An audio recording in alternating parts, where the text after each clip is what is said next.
La cárcel modelo de Barcelona fue inaugurada el 9 de junio de 1904 tras una construcción que había comenzado casi 2 décadas antes. Su diseño obedecía a un ideal: constituirse como un centro penitenciario ejemplar, moderno para su tiempo, que sustituyera las cárceles antiguas y hacinadas. Su arquitectura, en forma radial o panóptica, consistía en un cuerpo central de vigilancia desde el cual se irradiaban 6 galerías con cientos de celdas.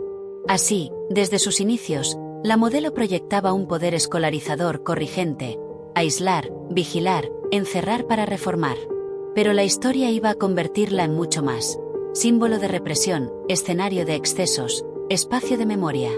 En su origen se construyó en el extrarradio de Barcelona.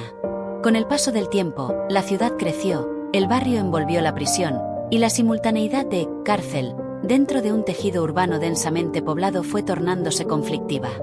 Las condiciones pronto se tornaron paradójicas. Ideada para la reforma y para el orden, la modelo albergó motines desde sus primeros años. Ya en 1906 tuvo uno importante. En 1908 se produjo su primera ejecución pública. Durante la República, la Guerra Civil y sobre todo el franquismo, la cárcel acumuló una fuerte carga política. Miles de presos comunes, pero también innumerables detenidos por motivaciones políticas, ideológicas o de lucha social. Las galerías estrechas, las celdas sobrecargadas, los pasillos que reverberan con gritos de protesta y ecos de castigos. Esa es la sombra que se instaló en la memoria de la modelo. El periodista trata de imaginar los rostros que cruzaron esas galerías: presos comunes, anarquistas, sindicalistas, presos políticos, mafiosos, asesinos.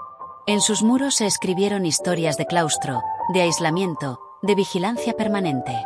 Un ex recluso entrevistado recordaba escenas extremas. Una vez, en unas celdas contiguas, cuando pasé me encontré a un tío ahorcado, atado con sábanas a la ventana. En su artículo La modelo, Recuerdos de la Sexta Galería, se relata cómo numerosos reclusos explicaban que habían aprendido a buscarse la vida dentro de ese microcosmos aislado. El hacinamiento también fue permanente.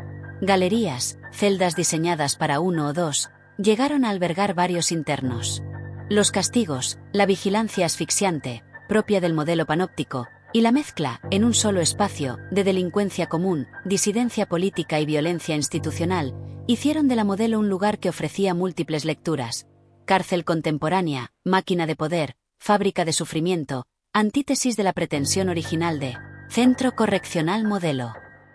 En la posguerra, la cárcel se convirtió en destino de muchos presos políticos del franquismo.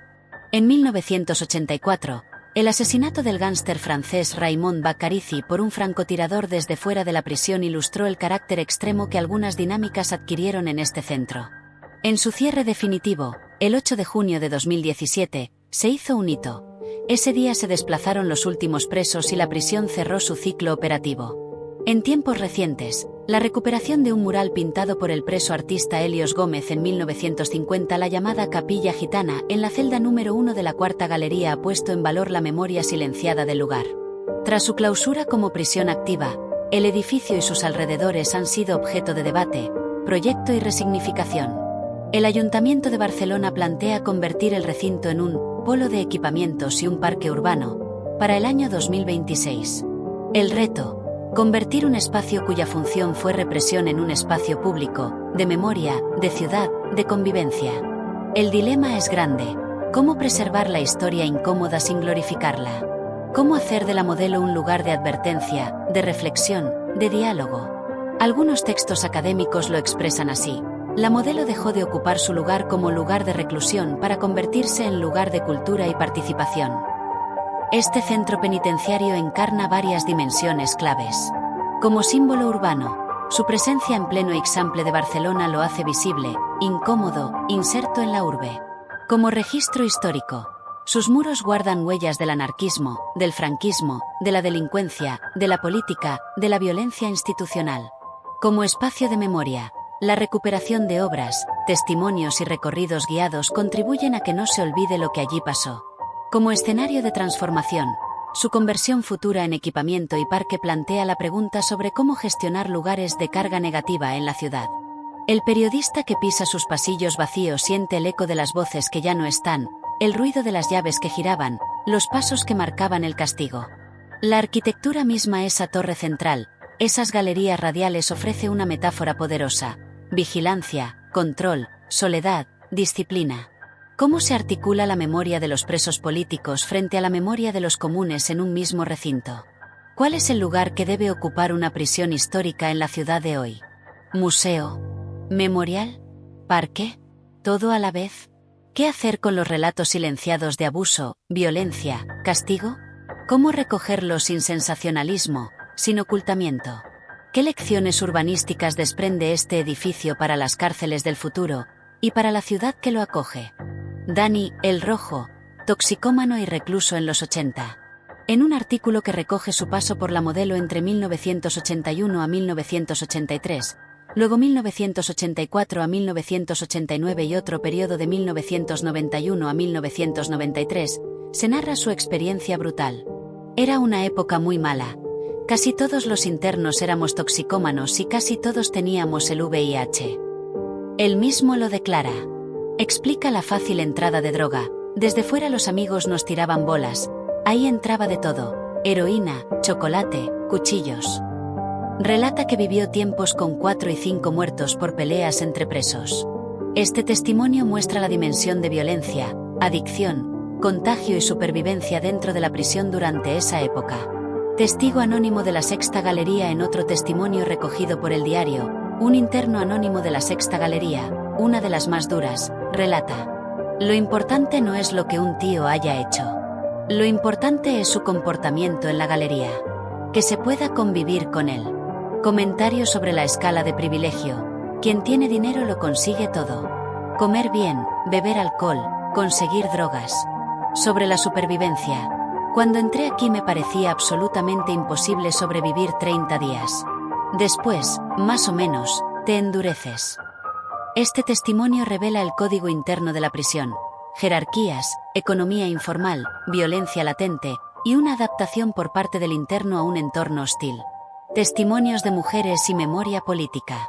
No solo presos comunes, también mujeres, presos políticos y sus familias dejaron huella. Ejemplo. En la publicación Testimonios de mujeres en las cárceles franquistas, una mujer recuerda estar cerca de la prisión Modelo, y la angustia de ver a decenas de personas allí esperando horas para entregar lo poco que podían reunir a sus familiares presos. En el cómic documental Historias de la Model se recogen testimonios de personas como abogados, presos políticos, exmiembros de la organización de internos COPEL, etc., que dan voz a la parte humana del centro penitenciario. Este ángulo nos permite ver la Modelo como lugar de represión política, pero también de resistencia, memoria y testimonio. Otra fuente, un documento interno o informe hecho público, describe condiciones extremas de aislamiento y castigo, por ejemplo en la Quinta Galería, El Submarino. Se habla de presos que permanecían hasta 150 días en aislamiento. También se relatan registros humillantes, desnudos obligatorios, destrucción de objetos personales, amenazas con arma por parte de funcionarios. Esto muestra la dimensión institucional no solo del entorno entre presos de lo que se vivía en la Modelo. Un funcionario que trabajó en la cárcel en los años 80, Paco Vicente, testimonia: hasta 1985, la Modelo estaba totalmente incontrolada. Cada semana había una muerte por agresión. La principal preocupación era que no se matasen. Este testimonio desde el personal de vigilancia refuerza la idea de que la Modelo no era únicamente dura por la condición de sus internos, sino también por el colapso del sistema penitenciario, la masificación, la droga, el contagio del VIH, etc. Estos testimonios, variados en origen, internos comunes, presos políticos, mujeres cercanas, funcionarios, combinan para ofrecer una imagen compleja de la Modelo. Una institución que empezó con una concepción modelar de prisión pero que rápidamente se vio superada por la realidad. Un lugar donde la violencia, la droga, el hacinamiento, la supervivencia diaria se entremezclaron con luchas políticas, motines y fugas. Un espacio que contrasta profundamente con la visión ideal original. Aislamiento como corrección vs realidad como caos, dominada por dinámicas internas de poder y economía informal.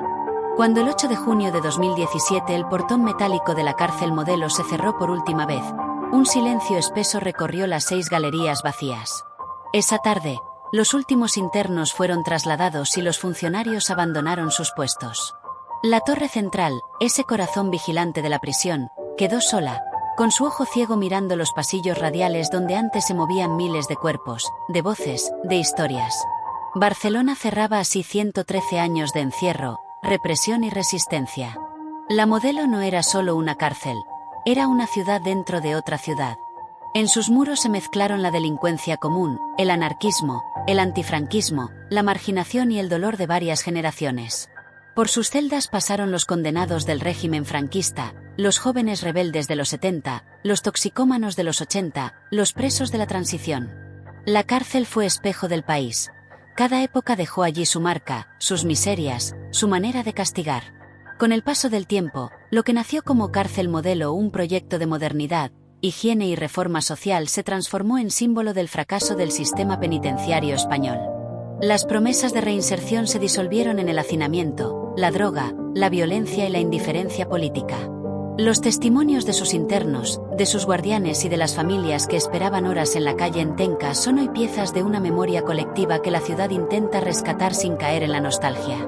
Hoy, la Modelo ya no huele a humedad ni a metal oxidado, sino a polvo de obra y a futuro incierto. El ayuntamiento la ha reabierto como espacio público, con visitas guiadas, exposiciones y proyectos de transformación urbana. Se planea un parque, equipamientos, un memorial. Sin embargo, los muros siguen ahí, y con ellos la pregunta: ¿cómo se convive con un pasado de rejas y de dolor en medio del Eixample burgués? ¿Qué hacemos con las ruinas del castigo? Caminar por sus galerías vacías es escuchar los ecos. El golpe de una puerta, el rumor de un motín, un nombre escrito en la pared. La Modelo ya no encierra cuerpos, pero sigue encerrando memorias. Y quizás esa sea su nueva función: recordarnos lo que fuimos, advertirnos de lo que podríamos volver a ser, y mantener viva la lección amarga de que ninguna prisión puede ser verdaderamente modelo si su historia está hecha de sufrimiento.